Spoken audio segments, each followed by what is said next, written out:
Bonjour à tous et bienvenue à cette autre édition du podcast aux quatre coins, le balado officiel de la LHJMQ. Mon nom est Maxime Vanout et aujourd'hui, je vais m'entretenir avec Raphaël Doucet, directeur aux communications de la Ligue. On va faire le tour de l'actualité, notamment les Wildcats de Moncton qui concluent leur saison régulière sur une séquence, ou du moins, qui vont peut-être conclure leur saison régulière sur une séquence complètement folle. Les Wildcats qui sont champions de la saison régulière, une première depuis 2005-2006 dans leur cas. Et également en entrevue, l'as buteur de l'Armada de Blainville-Boisbriand, Justin Carbonneau, qui a, entre autres, réussi un tour du chapeau en une période contre les Voltigeurs de Drummondville. Tout juste avant de s'entretenir avec Raph, si ce n'est pas encore fait, s'il vous plaît, abonnez-vous à la page YouTube de la LHJMQ. Suivez-nous, que ce soit sur Apple Podcasts ou Spotify. Laissez un commentaire, une mention j'aime. Peu importe, ça aide à faire croître le podcast. Sans plus tarder maintenant, allons faire le tour de l'actualité avec Raph Doucet. Bon épisode tout le monde. Et cette semaine, pour la première fois, on a un invité qui revient. Ça, c'est bon signe. Ça veut dire qu'il a apprécié. Raphaël Doucet, directeur des communications de la LHJMQ. Raph, comment ça va? Salut Max, ça va bien toi? Ça va bien, ça va bien. Puis je nous regarde cette semaine en plus, pratiquement la même coupe de cheveux. Les gens, ils vont se poser des questions. Une chance que je porte plus de lunettes, parce que sinon, ça serait mêlant. Des gens qui penseraient voir double. Je te regarde, là, j'avais jamais remarqué. On se ressemble un peu. Finalement, hein, c'est particulier notre affaire. Deux beaux bonhommes, hein? Faut le dire. Ah, voilà. Ça, c'est toi qui le dis. Raph, ça fait donc 2 semaines depuis la dernière édition de ce balado. Il s'en passe beaucoup de choses en 2 semaines. On est en toute fin de saison. Quelques matchs à peine à faire pour la majorité des équipes. Pour certaines, surtout au milieu du classement, j'ai envie de dire, il y a encore des enjeux. Pour d'autres, comme les Wildcats de Moncton, qui ne perdent plus, c'est réglé. On est champion de la saison régulière. Ça va notamment faire partie des choses dont on va parler ensemble aujourd'hui. On va parler bien sûr de quelques performances individuelles. Mais d'abord, je voulais qu'on revienne. Lors du dernier épisode, là, j'ai eu la chance de m'entretenir avec Bill Zono des Huskies de Rouyn-Noranda. C'est dans le cadre de votre tournée médiatique des meilleurs espoirs. Ça a eu lieu à Montréal. Je vous invite d'ailleurs à réécouter le 3e épisode du balado qui est disponible sur notre page YouTube ou peu importe où vous écoutez vos balados en format audio. Chic type, le jeune Bill Zono. Et j'aime ça, Raph, ce parcours-là que vous faites chaque année avec les jeunes parce que ça nous permet de les découvrir. Puis franchement, il y a des bons jeunes hommes avec des bonnes têtes sur les épaules à la JMQ. Moi, ça fait quoi? Ça fait 1 an et demi environ là, que je suis à la Ligue, puis c'est probablement l'activité que j'aime le plus organiser parce que pour eux, pour les jeunes qui viennent participer à la tournée médiatique à Montréal, on dirait que le repêchage devient soudainement plus concret. Parce que là, on se promène, on les accueille, ils arrivent en avion le lundi. Moi, je vais les chercher à l'aéroport. Ensuite, on va se rejoindre à l'hôtel. Puis là, on commence vraiment la tournée médiatique, puis on est allé partout. Là. On est allé de BPM Sport à TVA Sport, RDS, on a fait la presse, Journal de Montréal. Je ne veux pas en oublier, là, mais bref, on est allé partout. Puis c'est des belles entrevues. Tu l'as dit, ça permet de découvrir non seulement les joueurs, mais surtout les êtres humains derrière ces joueurs-là. Puis les jeunes sont, tu le sais, là, Max, ça fait quand même assez longtemps que tu es dans les médias. À chaque année, je suis épaté et étonné à quel point les jeunes sont de plus en plus à l'aise au micro, sont de plus en plus confortables à faire des entrevues. Puis j'avais connu quand même le temps de 3 jours là, au défi des espoirs en novembre, Caleb Desnoyers et Justin Carbonneau. J'ai créé une certaine relation avec eux, mais ça m'a fait vraiment plaisir de découvrir Bill Zonon, Zachary Morin, Mathéo Nobert, qui est lui aussi avec l'Armada de Blainville-Boisbriand, Lucas Beckman, qui est un gardien de but avec le Dracard de Bécomo, une équipe que tu aimes bien, je le sais. Ces jeunes-là gagnent à être découverts. Puis les médias montréalais ont pu le faire il y a 2 semaines. Non seulement j'aime bien le Dracard, mais j'aime aussi bien l'équipement de Beckman. Mais là, ça, en fait, je pourrais partir sur une dérape avec lui sur l'équipement, là, tu le sais. Non, mais aussi, tu parles de leur aisance. Moi, ce que j'aime beaucoup à cet âge-là, c'est que les jeunes n'ont pas encore... C'est encore tout nouveau pour eux. Et ils sont le fun, sont agréables à jaser, ils aiment ça partager leur histoire. Je vous encourage, entre autres, justement, un peu plus tard, là, on va s'entretenir avec Justin Carbonneau. Savez-vous quoi? Retournez écouter l'entrevue avec Bill et écoutez ensuite l'entrevue avec Justin parce qu'il va y avoir une petite suite. Je dis ça comme ça, j'en dis pas plus. On appelle ça du force tuning. Pour toi qui est papa de 3 jeunes gars, d'avoir à gérer plusieurs jeunes ados, ça a-tu été un petit avant-goût, tu penses, dans quelques années? Ou? Honnêtement, là, j'ai passé la première journée surtout avec Justin et Caleb parce qu'il y avait un petit peu plus d'entrevues le lundi pour ces deux-là. Puis Christian Villot, qui est gestionnaire des événements à la LHJMQ, c'est davantage occupé des 4 autres, là, si on veut. Mais le soir, quand je suis arrivé à ma chambre d'hôtel le lundi, j'étais exténué parce que Caleb et Justin, ils ont 2 belles personnalités, ils ont 2 personnalités fortes. C'est 2 chums. Tu sais, ils sont devenus vraiment amis au défi des espoirs. Puis ça paraissait que les gars étaient contents de se retrouver. Puis ces 2 gars, là, 2 verbomoteurs, là, ça se niaise, ça se taquine, ça rit ensemble. Tu as raison, Max. T'sais, moi, quand je suis avec eux, je vois en quelque sorte mes fils dans quelques années. Puis quand je suis avec eux, j'essaie de pas de servir de père, mais plus de servir un peu de grand frère. Tu sais, ils me posent des questions, puis ils me posent des questions, le Max, là, pas juste sur le hockey, là, sur la vie en général. Puis j'essaie de servir de grand frère, j'essaie de servir de modèle, j'essaie de les écouter, des conseillers. C'est des petits gars intelligents, c'est des petits gars qui ont des grands rêves dans la vie, mais ils ont des grands rêves également comme hockeyeurs. Puis, tu sais, en juin prochain ces 6 gars-là vont être repêchés quelque part dans la Ligue nationale. Et tu vois, là, ça se parlait. Là. Ah, moi, j'aimerais ça telle place. Ah, j'aimerais ça telle place. Ah, je connais tel joueur dans telle équipe. Puis, je leur souhaite le meilleur des succès. Puis c'est le fun. Tu sais, je pense entre autres à des gars comme Justin, Caleb, Bill Zonon connaissent une excellente saison à leur année de repêchage. J'ai hâte de voir vraiment où ils vont sortir. Tu sais, Zachary Morin s'est bien adapté à la LHJMQ. Mathéo Nobert, c'est un joueur intelligent avec l'Armada de Blainville-Boisbriand, une équipe qui est vraiment en feu depuis 1 mois. Puis Lucas Beckman, 3e gardien de but en Amérique du Nord présentement. Très bon gardien de but. Fait partie là, des candidats potentiels là, au trophée Sidney Crosby pour la recrue de l'année. Parlant de Justin Carbonneau, Raph, je veux qu'on en parle un petit peu. Je vais m'entretenir avec lui plus tard. Ce ne sera pas un épisode spécial Justin, mais quand même. Il a quand même été nommé joueur de la semaine. 7 buts, 2 passes la semaine dernière. Un tour du chapeau contre les Voltigeurs de Drummondville. Si vous avez eu la chance de voir les faits saillants, là, ça me j'ai hâte de lui en parler parce que ça me fait bien rire. Tu sais, un droitier, numéro 8, pas tout à fait le plus gros des bonhommes, mais quand même une bonne charpente. Puis 2 de ses 3 buts en avantage numérique, vous aurez compris, dans le bureau d'un certain célèbre numéro 8 qui pourchasse le record de buts en ce moment dans la Ligue nationale de hockey. Mais tu parlais de la qualité de sa saison. Moi, ce qui m'impressionne, c'est que l'Armada de Blainville-Boisbriand, est-ce que je peux dire impressionne cette année au classement? Tu sais, je veux dire, on a quand même, entre guillemets, vendu là, lors de la période des transactions. Et malgré tout ça, on continue de bien aller. Je le sais que ça n'a peut-être pas nécessairement été facile, mais un gars comme Justin, malgré la transaction de Fauchon, entre autres, qui est passé du côté de l'Océanique de Rimouski, ça le place peut-être un peu plus tôt que prévu, peut-être dans un rôle de leader. Dans une année de repêchage comme ça, on avait parlé lors de notre première conversation ensemble dans l'épisode 1 du fait que Caleb, c'est bon pour lui à son année de repêchage, en plus d'être au sein de la meilleure formation à l'heure actuelle de la LHJMQ qui aspire à participer à la Coupe Memorial. C'est de la belle expérience, mais à sa façon, je trouve que ces transactions-là, le fait que Justin doit prendre des responsabilités, sonne la charge, continue de prendre les bouchées doubles offensivement. Lui aussi, je suis convaincu, puis il y a des rumeurs comme quoi il y a peut-être des recruteurs d'une certaine équipe dans le 5-1-4 qui sont souvent pas trop loin, ça arrive nord ces temps-ci. Moi, c'est le genre de choses qui m'impressionne personnellement. Oui, exactement. Tu fais référence évidemment au Canadien de Montréal qui va avoir un choix peut-être entre le 15e et 20e rang. Et c'est là qu'on voit Justin Carbonneau sortir présentement là, selon plusieurs listes de repêchage. Mais Justin Carbonneau, tu l'as dit, il connaissait un bon début de saison. Là, on a échangé Jonathan Fauchon, entre autres, à l'Océanique de Rimouski. Puis on dirait que Carbonneau s'est dit, bon, ben, je vais transporter cette équipe-là sur mes épaules. Il est rendu à 46 buts. Est-ce qu'il va être capable de rejoindre Sam Oliver, qui en a présentement 50? Tu sais, Carbonneau, il lui reste quoi? 5 matchs à jouer d'ici la fin de la saison. Je pense que ça va être difficile, mais je pense aussi qu'à son année de 17 ans, il va aller chercher 50 buts cette année, Justin Carbonneau. C'est toujours une belle marque à établir, comme Justin Poirier l'a fait l'an dernier avec le Dracard de Bécomo. Donc, Justin Carbonneau, possiblement 50 buts d'ici la fin de la saison.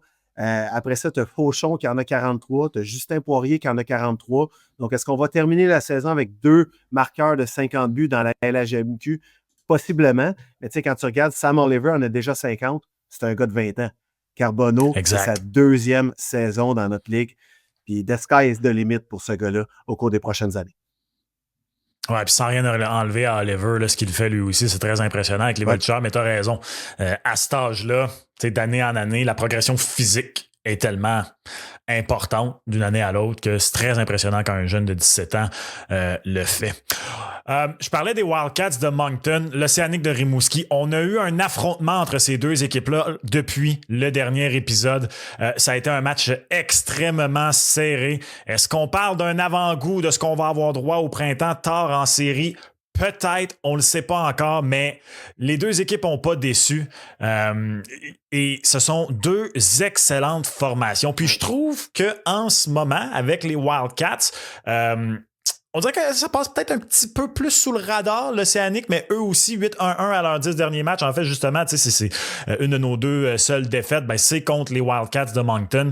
Je trouve que l'Océanique, on le sait à chaque année, l'équipe qui va recevoir la Coupe Memorial se bâtit une très belle formation, mais je trouve que l'Océanique, cette saison, c'est bâti une formation digne de gagner les grands honneurs. C'est rare que ça arrive, l'équipe hôtesse qui rentre par la grande porte comme champion, que ce soit de la LHJMQ ou peu importe la ligue.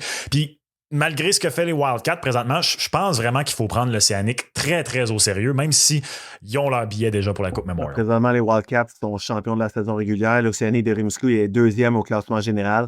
Donc, est-ce que ces deux équipes-là vont s'affronter en finale? On verra. Est-ce que ces deux équipes-là vont aller à la Coupe Memorial? On verra. Mais présentement, ça semble vraiment être les deux meilleures équipes dans la LHJMQ. Puis, du côté de l'Océanique de Rimouski, on a procédé à plusieurs transactions. Puis moi, j'avais hâte de voir comment le gâteau allait lever.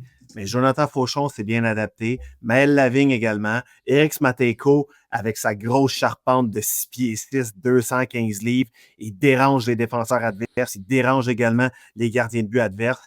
Donc, c'est vraiment une excellente formation. Puis, tu sais, du côté de l'Océanique, depuis le début de la saison, on a beaucoup parlé des gardiens de but. On avait Quentin Miller, on avait Samuel Saint-Hilaire. On les a tassés, entre guillemets, pour laisser toute la place à un jeune homme de 17 ans, William Lasselle. 2,23 de moyenne pour William Lasselle. Il y a déjà 27 victoires contre seulement 4 défaites en temps régulier depuis le début de la saison.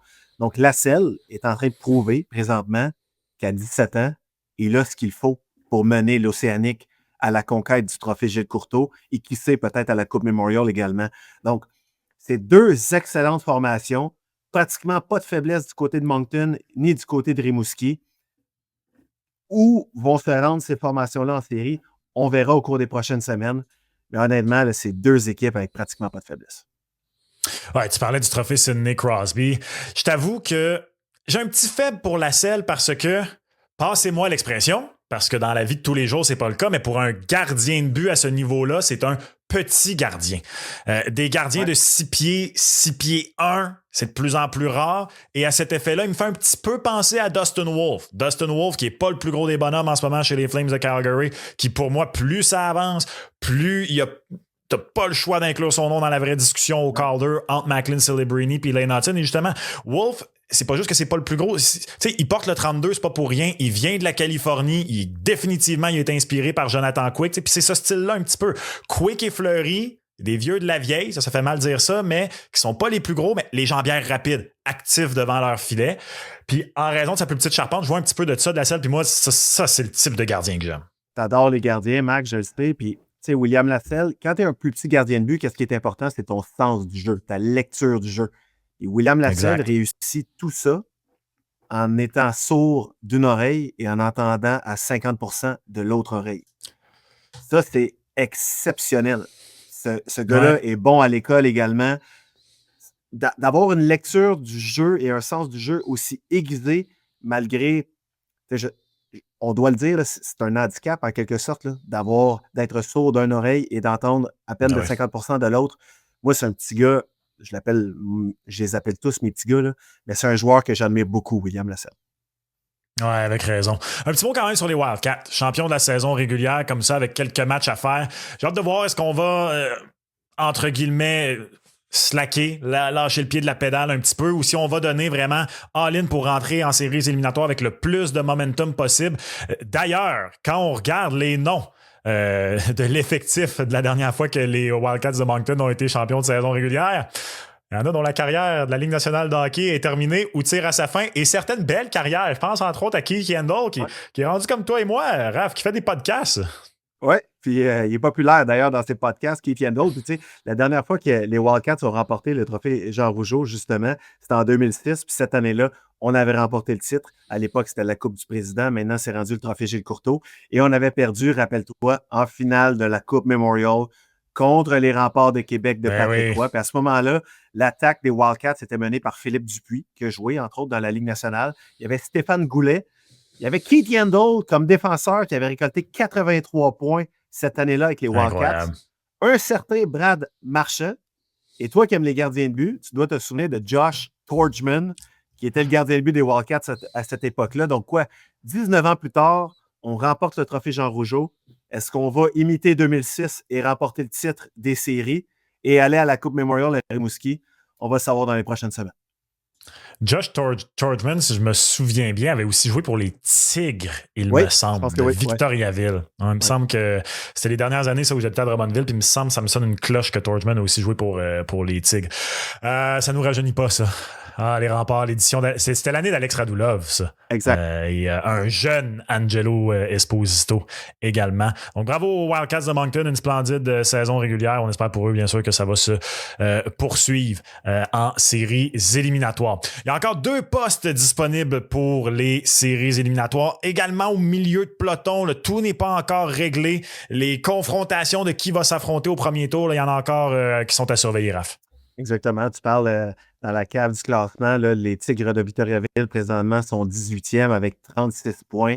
Donc, on peut pratiquement là, les rayer de l'équation. Mais ensuite, qui va rater les séries parmi Saint John, 42 points, Gatineau, 43 et Halifax, 45. Donc, parmi ces 3 clubs-là, il y en a un seul qui va faire les séries. Puis, je regardais le portrait des séries.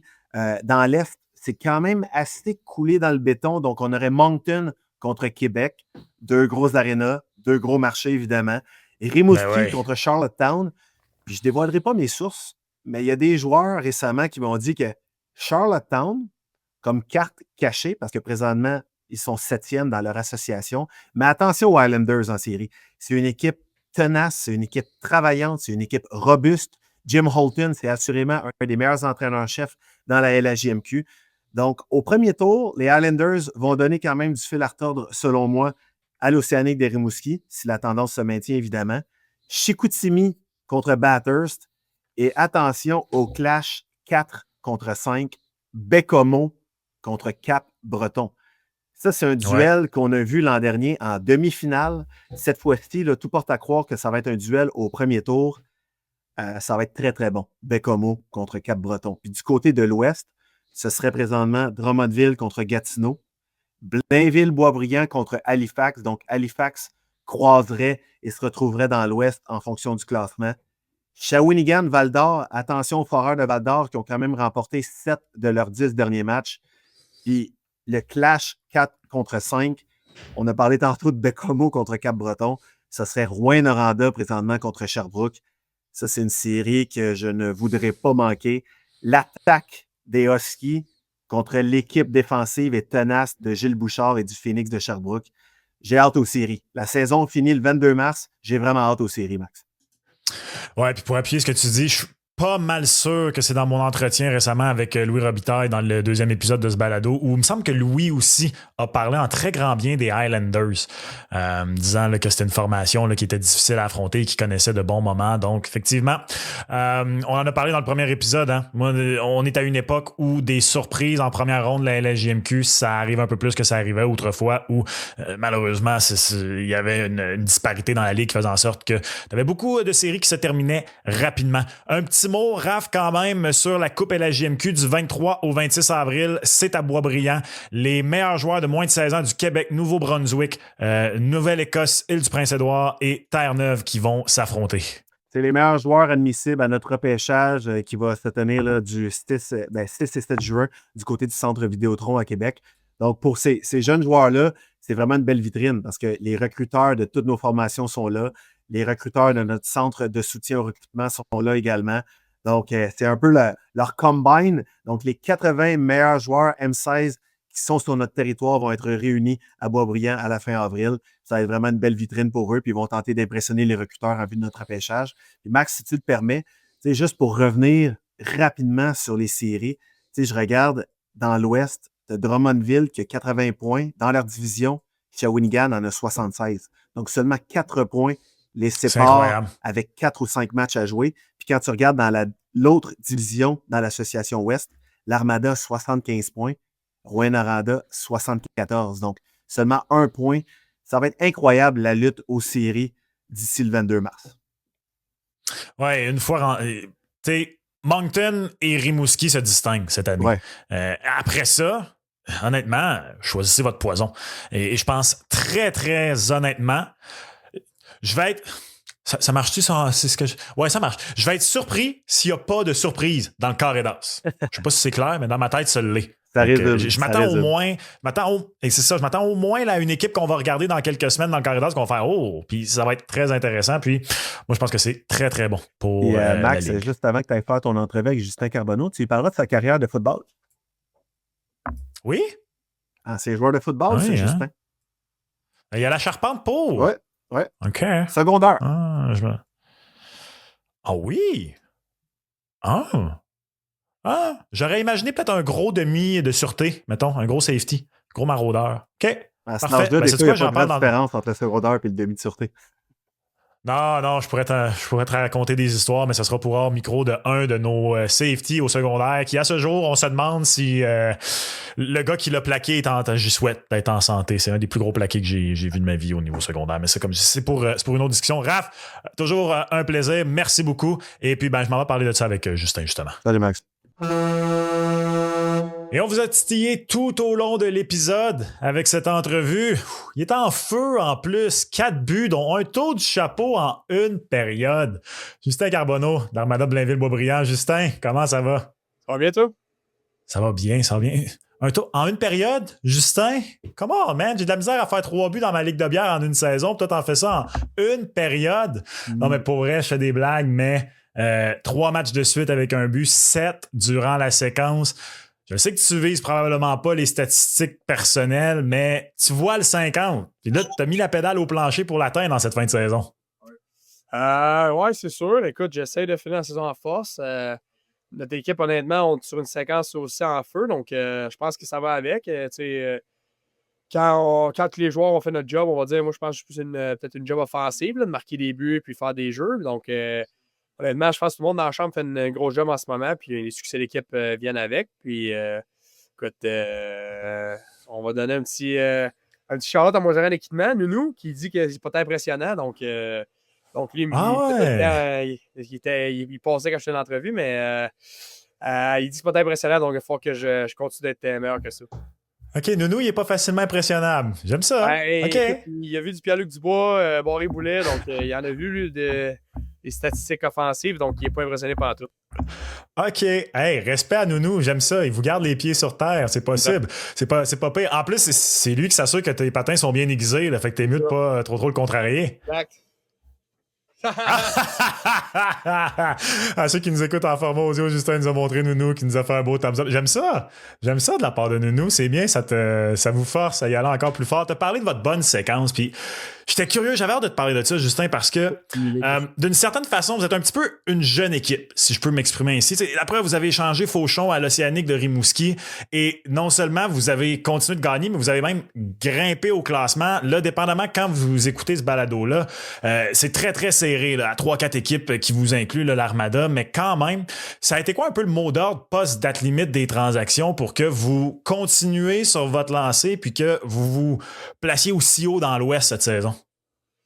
Honnêtement, l'objectif, je pense, avec l'échange de Joe, le message qu'on avait eu, c'est qu'on voulait rester compétitif puis qu'on voulait faire un bout en série. Je pense qu'en échangeant Joe, on avait un retour qui allait nous aider pour notre grosse année qui est l'année prochaine. Dans un fait, c'est sûr que Joe, c'était plate de le perdre. Je pense que Joe, c'est selon moi, le meilleur joueur de la Ligue, mais c'est un attaquant, une personne extraordinaire, puis un attaquant aussi extraordinaire à voir sur la glace. Donc, c'était le fun de l'avoir, mais on a tous compris que c'est vraiment le mieux pour nous. Mais honnêtement, on veut rester compétitif plus loin en série, là.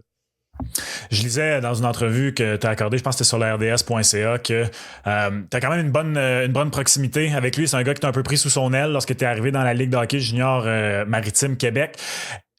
Pour toi, Tu sais, c'est drôle parce que c'est ton année de repêchage de la Ligue nationale de hockey, puis on va parler dans un instant. Tu es quand même, somme toute, un jeune joueur, mais tu as une place importante. Tu es deuxième meilleur buteur de la Ligue. Est-ce que tu as senti ou tu as eu des discussions avec tes coachs comme quoi, après cette transaction-là, il fallait encore plus, malgré ton jeune âge, que tu prennes un rôle de leader au sein de l'équipe? C'est sûr, en tant que leader, oui. Je sentais qu'avec plein d'autres joueurs comme on a Théo Lemieux, Emmanuel Charbonneau, puis plein d'autres leaders qu'on a, il fallait prendre un step dans la chambre vu que Joe, c'était une partie de notre leadership group. Donc, c'est sûr. Pour ce qui est des performances, ils ne m'ont jamais mis de pression. Je pense qu'ils savaient que j'allais prendre un step, puis je pense que si je n'avais pas pris de step, probablement qu'ils me l'auraient dit, mais je pense qu'ils savaient qu'il y avait des attentes envers moi, puis envers l'équipe. Donc, je pense que j'ai bien fait ça, mais honnêtement, je pense que Joe, oui, m'a aidé moi, mais je pense plein d'autres jeunes. Autant au début d'année qu'avant. Je suis arrivé à 16 ans à l'Armada d'un échange. Puis, écoute, pour être honnête avec toi, je n'étais pas parfait pantoute. Autant en tant que joueur que j'étais une recrue. Donc, je ne savais pas grand-chose à propos du junior majeur. Puis, il m'a comme un peu tout appris vu qu'il était à l'Armada depuis que 16 ans. Donc, j'en dois beaucoup. Puis, je suis le meilleur. On vient de parler de votre position au classement. Tu as dit que vous voulez faire un bout en série cette année. Les 2 dernières années, tu étais là il y a 2 ans pour les 4 matchs, le balayage contre le Phoenix de Sherbrooke. L'an passé, encore contre le Phoenix en 7. Là, ça va dépendre du classement pour le reste de la saison parce qu'il y a 2 points, là, même parce que les Cataractes de Shawinigan, au moment où on se parle, ont un match de plus de jouer. Il y a 2 points qui séparent vous, Rouyn, Shawi. Affronter Sherbrooke pour une 3e année de suite au premier tour, il y a une possibilité. Est-ce que c'est un petit quelque chose ça, que vous regardez? Puis évidemment, je pense que vous voulez finir le plus haut possible au classement, mais si jamais vous aviez à avoir une revanche pour une 3e année de suite contre Sherbrooke, je pense que la rivalité serait pas pire avec cette équipe-là. Ben, c'est sûr qu'il y a une certaine rivalité dans le sens que quand tu pognes comme 2 fois de suite, puis une possibilité de repogner, c'est sûr qu'il y a toujours une petite rivalité, mais honnêtement, je pense que peu importe qui on affronte, on ne changera pas la manière qu'on va jouer, mais on sait que c'est serré. Rwanda, je pense qu'on les affronte quand même souvent. C'est une excellente équipe. Toujours des bons matchs qu'on les affronte, autant comme Shawinigan. Je pense qu'ils ont des très bons vétérans, des très bonnes recrues aussi. Donc, ils ont une équipe pas mal complète, je dirais. Donc, faut aller chercher Félix Hamel, d'eux autres, qui nous aident vraiment. Mais c'est 2 équipes vraiment bonnes, honnêtement. Fait que ça va être serré, mais écoute, c'est le fun au hockey quand c'est serré. Fait que, honnêtement, ça va être le fun. Là, puis, tous les matchs sont importants à partir de maintenant. Là. J'ai pas le choix de te poser la question, Justin, parce que lundi, j'écoutais les faits saillants de votre match contre les Voltigeurs. Puis évidemment, le lien est tellement facile à faire. Je vois tes 2 buts en avantage numérique dans le cercle des mises en jeu côté droit. T'es quand même un gros bonhomme. Tu portes le numéro 8, 2 tirs sur réception. Qu'est-ce que représente un joueur comme Alex Ovechkin? Puis sa course au record présentement, je suis curieux pour un joueur de ta génération parce que ça me fait mal de dire ça, mais quand t'es né, Alex Ovechkin avait déjà commencé sa carrière dans la Ligue nationale de hockey. Donc pour toi, c'est un joueur qui a toujours été là. Est-ce qu'il doit, j'imagine, avoir une certaine inspiration de son jeu, là, mais qu'est-ce que ça représente pour toi? Puis surtout, sa course au record pour un joueur comme toi, qu'est-ce que ça représente? Écoute, c'est incroyable de voir qu'est-ce qu'il représente sa course. Je pense, premièrement, c'est incroyable qu'est-ce qu'il fait avec le cancer. Je pense que sa course pour vaincre le cancer, sa course pour vaincre les buts, je pense qu'il a installé une belle initiative avec ça dernièrement là, que j'ai vu. Donc, honnêtement, c'est extraordinaire. Puis aussi, je pense que de voir comment il marque des buts à, je pense, 39 ans, puis il célèbre comme si c'était son premier, puis il est content que ses coups de pied scorent comme si c'était la première fois que son équipe scorait. Donc, tu sais, c'est à 39 ans, quand tu as plus de 880 buts, honnêtement, puis tu en as vu des buts, là, tu es là depuis le début, ça fait comme 20 ans que tu es dans la ligue, puis tu célèbres comme chaque but de tes coéquipiers ou de toi-même comme si c'était le premier, honnêtement, c'est vraiment hâte de voir ça. Donc, je pense que c'est une belle inspiration. Puis, honnêtement, le numéro 8, il n'est pas arrivé de lui. Honnêtement, je suis arrivé, puis il m'a proposé, puis je l'ai gardé. Mais je suis fier de dire quand même que j'ai le même numéro que lui, ça, c'est sûr. Ouais, parce qu'il y a définitivement certaines similarités dans le jeu. Je sais pas, peut-être que t'es trop jeune pour te souvenir de ça, par contre, mais au début de sa carrière, il est marqué de toutes les façons, les buts. Fait que comme quoi, c'est important d'être capable de le faire parce que, tu l'as dit, à 39 ans maintenant, il a son petit bureau, il est douillet, là. Mais j'imagine toi aussi, là, peu importe la façon, je regardais le nombre de tirs que tu prends dans un match. Encore une fois, comme je dis, tu es un gros bonhomme quand même, capable de te servir de ton physique. Y a-tu une façon que tu préfères de marquer des buts? Est-ce que vraiment pour toi le tir sur réception, c'est ton outil de prédilection ou il y a d'autres façons que tu aimes marquer? Honnêtement, j'ai pas nécessairement de tir favori. Sur réception, je pense que à Drummondville, les débuts que j'ai faits, oui, c'était des beaux tirs. Mais la passe était un peu extraordinaire aussi. Là. Vincent Desjardins, je pense qu'il me met ça sur la palette, je dirais, pas mal tout le temps. Là. Je veux pas non plus mettre de la pression, mais à date, il est assez fort. Fait que non, honnêtement, il n'y a pas à sentir. Écoute, j'aime ça tirer en rondelle. Je pense que c'est un de mes atouts. Donc, ça fait partie de ma game. Donc, je pense qu'il faut juste que des fois, de la mettre sur le but, on ne sait jamais ce qui peut arriver. Donc, avec cette mentalité-là, tu contribues, je pense. Nounou, il va être content là, que tu as inventé tes coéquipiers. Il est peut-être pas impressionné par tes statistiques, mais il va l'être que tu vantes tes coéquipiers. On aime ça. J'espère. Je sais pas si tu as eu la chance d'entendre, mais il y a 2 semaines, je me suis entretenu avec Bill Zono des Huskies de Rouyn-Noranda. C'était quand vous faisiez votre tournée ici à Montréal. Puis j'ai demandé à Bill, j'ai dit, y a-tu un joueur en particulier qui est bon sur les chirps, qui est bon dans le trash talk? Puis il a dit, parmi ceux qui étaient là, il a dit que t'étais un de ceux qui aimait bien parler sur la glace. D'abord, c'est vrai ça? Bill, il m'a-tu menti? Oui, je rencontre un gars. C'est pas ici que je parle pas tant, mais honnêtement, j'ai écouté sa réponse. J'ai vu l'extrait. Puis, écoute, je pense qu'il parle plus que moi, mais mais honnêtement, je suis pas un gros parleur. Quand, mettons, comme il a dit, je pense exactement, s'il y a quelqu'un qui veut me parler ou whatever, je vais être ouvert à ça, on va dire, mais d'aller chercher le commentaire ou choses comme ça. Écoute, il y en a qui sont meilleurs que moi, selon moi, là, mais je vais y retourner dans l'ascenseur, je pense, pour celle-là. OK, c'est bon. Je t'enverrai ma liste des classiques si jamais tu veux après la rencontre. Il y en a quelques-uns qui vont pas dans le personnel, qui font toujours effet puis qui peuvent permettre de rentrer dans la tête d'un autre. Là. Surtout un sniper comme toi avec un gardien de but, des fois on aime ça, jouer dans la tête des gardiens de but. Là, on sait jamais ce qui peut arriver. Justin, je disais, balayage il y a 2 ans. L'an passé, 7 matchs, vous êtes rendu jusqu'au bout.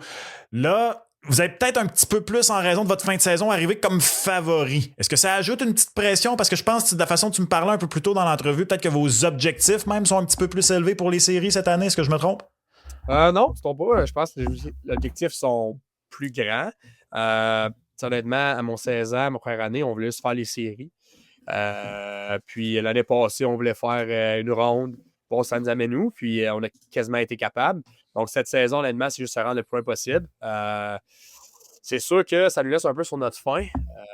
Il y a des joueurs que ça fait là qui sont ici depuis 2 ans. Il y en a que ça fait 1 an, qui ont vécu l'année passée. Tu sais, de perdre en game numéro 7 quand en plus tu fais un comeback de 3-1, mettons que ça te laisse sur ta fin. Tu te retournes l'été, puis tu t'entraînes un peu avec la motivation que tu veux pas que ça réarrive. Donc, honnêtement, je pense que tout le monde va commencer à ressentir dans la chambre qu'on a tout autre aux séries. Il y a encore plein de matchs importants avant ça, c'est sûr, mais c'est sûr qu'honnêtement, on s'en sert, ça, c'est sûr. C'est ton année de repêchage Ligue nationale de hockey. T'es vu comme un des bels espoirs de la Ligue. Il y a de très fortes chances, surtout avec la saison que tu connais, qu'on entende ton nom au premier tour de la LNH. Comment tu composes avec les objectifs d'équipe, mais aussi cette réalité-là? Tu vas vivre ça une fois dans une vie, toute l'anticipation autour du repêchage qui s'en vient. C'est comment pour toi cette année? C'est-tu un peu spécial? C'est sûr que c'est spécial. Je pense que tout le monde, quand déjà on rêvé un jour d'avoir une chance de faire repêcher. Donc, j'essaie d'apprendre du mieux que je peux. Mais ça changerait un peu sur ma saison. Moi, l'année passée, je le voyais comme mon année de repêchage. Puis cette année, je le vois encore comme mon année de repêchage. Donc, c'est vraiment le fait d'avoir un repêchage, c'est plus une motivation pour moi. Comme j'ai dit, tout le monde aimerait savoir cette chance-là puis d'avoir cette opportunité-là. Donc, je pense que c'est juste de la saisir le mieux que je peux. Donc, avec cette mentalité-là, je pense que ça me motive à chaque jour de performer le mieux que je peux pour mon équipe. Puis, en même temps, de me faire boire de la meilleure des manières, je pense. Tu me disais tout juste avant qu'on entre en onde, justement, que tu sortais d'une entrevue avec le Canadien de Montréal. Tu as eu beaucoup d'entrevues comme ça au fil de l'année avec des recruteurs. 1, c'est comment? Et 2, ça a-tu une petite saveur particulière quand même quand c'est le Canadien qui t'appelle? C'est sûr que quand c'est le Canadien, écoute, depuis que je suis jeune, je regarde le Canadien, ça c'est sûr, c'est comme notre équipe. Mes parents, ma mère, c'est une fan des Canadiens, mon père aussi. Mon père, c'est un joueur de hockey, donc il regardait pas tout le hockey, mais ma mère, je pense qu'elle regarde juste le Canadien. Donc, puis ma famille de pension aussi. Donc, c'est sûr que quand tu reçois l'appel du Canadien, tu rends fier plus qu'une personne, je pense. Donc, c'est sûr que ça faisait un petit feeling spécial, mais ça reste que je réponds de la même manière que toutes les équipes, puis je souhaite aller à toutes les équipes de la Ligue nationale, mais le Canadien, c'est juste un sentiment, un petit pincement quand tu sais que c'est l'équipe d'une région. Là. Toi, avais-tu une autre équipe préférée quand tu étais jeune? Moi, je suis grandi de la génération de la fin des années 90 où malheureusement, après l'échange de Patrick Roy, il était plus très bon. Donc, toute ma génération, on avait une autre équipe préférée. Par exemple, moi, c'était les Sénateurs. Demande-moi pas pourquoi. J'aimais bien gros Patrick Lalime. T'étais-tu comme ça, toi, quand t'étais jeune? Écoute, j'ai toujours été un fan de hockey.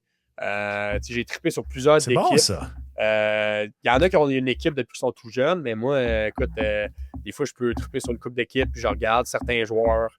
À un certain moment, j'aimais beaucoup Matthew Barzal quand j'étais plus jeune. Je regardais beaucoup les games, ces games. Quand Mitch Marner et Austin Matthews sont arrivés ensemble, j'ai regardé beaucoup. Caulfield, Suzuki, même chose. Donc, tu sais, je suis vraiment un fan fini de hockey. Je regarde pas toutes les équipes, tous les joueurs. Donc, il n'y a pas d'équipe particulière, honnêtement. T'es un student of the game, comme on dit en anglais. Exactement, oui. Y a-tu un joueur en ce moment dans la ligue de qui tu t'inspires le plus dans son style de jeu que tu essaies le plus d'appliquer? La Ligue nationale, ça? Peu importe, ça peut être un autre joueur de la LHJMQ ou ailleurs.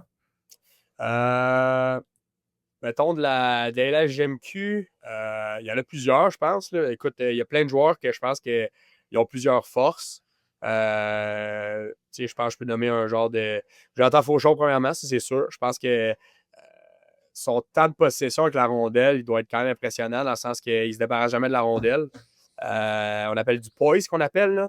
Mais le fait qu'il garde la rondelle, qu'il fait toujours le bon jeu à la dernière seconde ou quand c'est le bon moment, moi, ça m'impressionnait parce que des fois, puis lui, qu'est-ce qui était encore plus impressionnant, c'est qu'il jouait pareil avec la rondelle. S'il restait 5 secondes, si on perdait de 5 buts, on gagnait de 5 buts. Fait peu importe la situation, il avait la même confiance en lui avec la rondelle. Donc, je pense que je regarde toujours ça. Puis, écoute, par exemple, dans mon équipe, je pense qu'on a comme Bessner que le meilleur coup de patin que j'ai vu à date dans ma vie, que j'ai joué avec, en tout cas, sans vouloir en enlever aux autres. Puis, écoute, c'est un des plus rapides que j'ai vu. Donc, je pense que lui, il l'a regardé voir comment il patine, puis la manière qu'il n'a jamais l'air épuisé. Il y a plusieurs joueurs, puis la Ligue nationale aussi, mais c'est sûr que junior, quand t'en affrontes, tu joues contre eux autres, c'est toujours pas pire.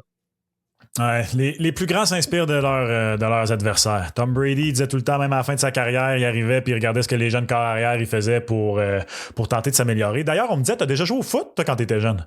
Ouais, je suis un joueur de foot. Linebacker, si j'ai bien compris? Ouais, dans le fond, quand t'es plus jeune, tu joues comme offense, defense. Ouais, both ways. Linebacker, puis j'étais un running back aussi, porteur de ballon. OK. Ouais. Fait que toi, quand le contact est arrivé au hockey, c'était pas stressant? Non, je l'avais déjà vécu un peu. Ouais. Qu'est-ce qui est le pire pour toi, le contact au foot ou au hockey? Le plus violent, là, je veux dire, qui frappe le plus. Je pense qu'au hockey, honnêtement. Le foot, je pense que ça t'attrape un peu plus. Tu regardes en avant de toi avec la balle de foot. Au hockey, des fois, tu reçois une passe, tu ne regardes pas, la puck est dans les airs. Au football, tu as à regarder en avant de toi, on va dire. Là, les receveurs, des fois, c'est dangereux quand le ballon s'en vient, mais honnêtement, j'ai reçu des contacts aux deux sports, mais je pense peut-être que le hockey, vu que j'ai joué plus longtemps. Là, fait, ouais. C'est ça aussi, si tu t'es rendu à un niveau où ça frappe plus fort, c'est vrai. C'est quand même un très beau point. Suis-tu encore la NFL ou la LCF un peu? Ouais, j'étais un fan de foot. On suit la NFL, on avait un genre de fantasy football. Là. National, nous autres, là, mais c'est ça. Fait que ouais, j'étais un fan de football, puis je dirais pas mon équipe parce qu'il y a une couple de personnes qui n'aimeront pas ça, mais c'est ça. Ça veut dire que t'es fan des Chiefs? Exactement. Exactement. Ouais, mais t'as le droit. As-tu commencé avec LDT? Dans ces années-là? Ou? C'est un temps de Tyreek Hill. Okay. Donc, ça fait déjà comme 3-4 ans que j'étais un fan. Puis là, il fallait que Taylor Swift arrive là, 1 an. Donc là, ça a fait comme un fan d'eux autres à cause que c'est les Chiefs en premier plan. Mais ça fait une couple d'années. Là. Ouais, mais je comprends ça. C'était comme le 10 ans quand tu disais que tu étais fan des Patriots de la Nouvelle-Angleterre. Si tu précisais pas que c'était avant Brady, t'étais identifié. Exactement. As-tu d'autres passions qui t'occupent en dehors des matchs de hockey, dans l'autobus ou quoi que ce soit, pour décompresser? Écoute, on regarde quand même dans l'équipe, mais aussi, je suis un joueur de basket. L'été, je joue au basket. Donc, pas mal de basket quand même aussi. C'est sûr que ça fait, avec le fantasy hockey et football, ça fait tough de faire un fantasy basket aussi. Là. Ça commence à faire pas mal de mettons, là. Mais puis l'été, avec des chums ou avec mon frère, on joue tout le temps au golf. Moi, avec mon père, on est des joueurs de golf. Donc, je suis pas le meilleur, mais je me considère un joueur de golf pareil. Combien d'handicap? Mettons que. Mettons, cet été, là, la meilleure game que j'ai jouée, je pense que c'était peut-être Le nounou vient d'arriver, fait que là, faut pas que. Mettons, en dernière game que j'ai joué, c'était peut-être. Mettons, c'était 82, 83, 84 environ Ben à non, ces eaux-là. non, mais c'est excellent, ça. C'est excellent. Écoute, c'est pas moi qui va te juger, j'essaie encore d'atteindre le bogey game. 90, c'est l'objectif. Fait que regarde, il y a absolument rien. Là, je vais lancer une flèche, là, mais tant que tu nous fais pas croire, comme Joshua Roy l'été passé, que tu drives à 450 verges, là. Je sais pas si t'avais vu ça passer. Là, ouais, j'en ai entendu qu'il drive fort, en tout cas. J'ai jamais vu. Là, ben non, mais là, 450 verges. Quand Bryson de Chambaud fait ça, on tombe en bas de notre chaise. Franchement. C'est vrai que c'est sérieux. Beaucoup, mais en tout cas. Ouais. Si jamais ça arrive et que j'en suis témoin, je vais m'excuser en personne à Joshua, ça va me faire plaisir. Hey, Justin, avant de te laisser aller, es-tu prêt pour quelques questions à rafale? Ben oui, pas trop. Ton aréna préféré ou joué dans la LHJMQ, t'as pas le droit de répondre, le centre d'excellence Paul Rousseau. Ben, mettons la deuxième après le centre d'excellence Paul Rousseau. Je pense, je vais aller avec les. Ça, c'est un dilemme. Je pense les remparts, mais Halifax sont pas loin. Là. Québec, je pense, parce que je viens de là, donc il y a toujours de la famille. C'est incroyable de jouer dans une aréna de la Ligue nationale. Puis, les Maritimes ont des belles, Moncton, Halifax. Ouais.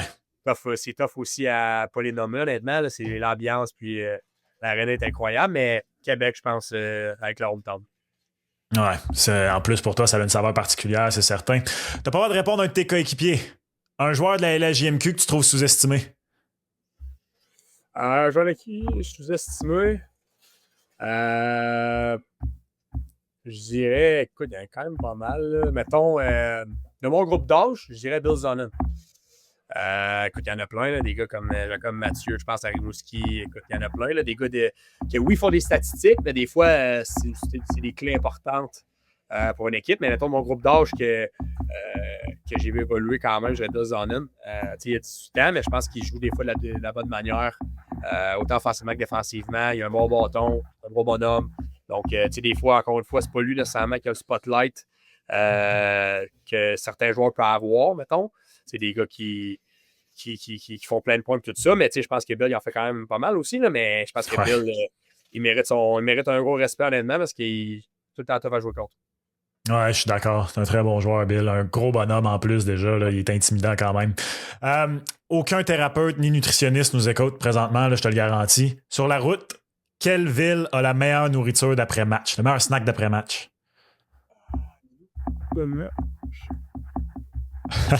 Il demande à Nounou à côté. Là, je me ferais dire Saint-John ont une méchante bonne bouffe. Ça, ouais? Les hôtels, quand tu arrives à l'hôtel, puis ils ont pas des traiteurs, mais ils ont déjà des genres de buffets. C'est tout le temps pas mal bon. Là. Donc, non, les meals que tu peux t'assurer, c'est les meilleurs. Ça, c'est le conseil que je peux donner. OK. Si vous avez le droit à un cheat meal... Si vous avez le droit à un cheat meal à Sherbrooke, vous irez au Louis Luncheonette après un match de série contre le Phoenix cette année, après les avoir battus. Ouais, c'est ça. Parce que... Cheat meal en pleine série, c'est pas le meilleur des idées, mais en tout cas. À ton âge, vous avez le droit. C'est correct, ça se digère bien. Le plus beau chandail de la LNH, selon toi? Bonne question. Avec les rétros, les normales. Ce que tu veux, n'importe lequel. Je vais dire le rétro des Leafs. Parce que ça ressemble à notre rétro. Ah ouais? Ouais. Mais il est comme un genre de. C'est pas rétro, c'est un genre de. Le noir, toi, tu parles? Je parle de genre de noir, Justin Bieber. Ouais. Là, pas exact. Rétro, mais c'est pas vraiment mais. Troisième chandail. Exact, il est grand, solide. C'est vrai que le vôtre, il a l'air un peu inspiré de lui des livres. J'avais pas. OK. Et là, ça, c'est. Je te jure, je l'avais écrit d'avance. En plus, c'est pas parce que Nounou est là. Fait que peut-être c'est Nounou qui va pouvoir répondre. T'as-tu un toc d'équipement, toi? Que ce soit, faut que si tes patins sont pas aiguisés exactement dans le bon angle, tes pads par-dessus, taping, les manches remontées, peu importe. C'est quoi, Nounou, la réponse? Les lames, non, les bâtons. Ah ouais, hein? Les bâtons. J'ai un équipement, il passe, puis il embarque. C'est quoi ton toc de bâton? Honnêtement, j'en passe quand même pas mal. Puis j'aime pas ça qu'il y ait des égratignures puis des affaires comme ça. Mettons, après une période, je le regarde, puis je sais qu'il est trop magané, je le change. J'espère que tu te rends compte que t'es chanceux parce que des bâtons, ça coûte cher, mon gars. Ouais, je sais. Je suis un peu, je leur passe avant, là, mais mon équipement, je en prends soin, mettons. Hey, ça, c'est le trentenaire en moi qui vient de parler. Je peux pas croire que je viens de dire ça. Ça n'a pas d'allure. Prends-en soin de tes bâtons. Puis si t'en as trop, tu me les enverras. Ça va me faire plaisir. Au prix que ça coûte. Hey, Justin Carbonneau, merci beaucoup pour ton temps. Ça a été super apprécié. T'as été super sympathique. Je te souhaite une bonne fin de saison, des bonnes séries. On vous souhaite de vous rendre loin. Puis, j'espère que ça sera pas ta seule discussion avec le Canadien. Tiens. J'espère peut-être que ça va... peut-être qu'on va entendre ton nom. Ça, c'est un petit souhait personnel. Un gros merci de l'invitation. Bien apprécié. C'est ce qui va conclure cette 4e édition du balado aux 4 coins. Un énorme merci à Raphaël Doucet ainsi qu'à Justin Carbonneau de l'Armada de Blainville-Boisbriand. Si ce n'est pas encore fait, abonnez-vous à la page YouTube de la LHJMQ. Laissez-nous savoir en commentaire là, des sujets dont vous voulez entendre parler avec les séries éliminatoires qui approchent à grands pas. Et si vous préférez le format audio, ben sachez que ce balado est disponible sur vos plateformes de balado-diffusion préférées. Mon nom est Maxime Vanout. Merci tout le monde d'avoir été des nôtres et on se reparle lors du prochain épisode du balado aux 4 coins.